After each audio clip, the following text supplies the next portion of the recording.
திருநீரில் மருந்திருக்கு தெரியுமா? திருநீரில் மருந்திருக்கு தெரியுமா? அதை தினம் அணிந்தால் புகழிருக்கு புரியுமா? அதை தினம் அணிந்தால் புகழிருக்கு புரியுமா? முருகன் திருநீரில் மருந்திருக்கு தெரியுமா?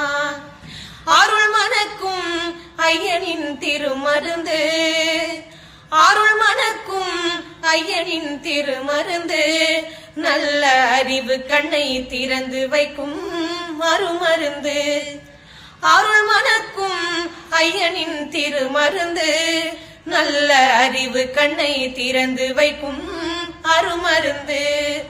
அன்பு வழியில் வாழ வைக்கும் பெரும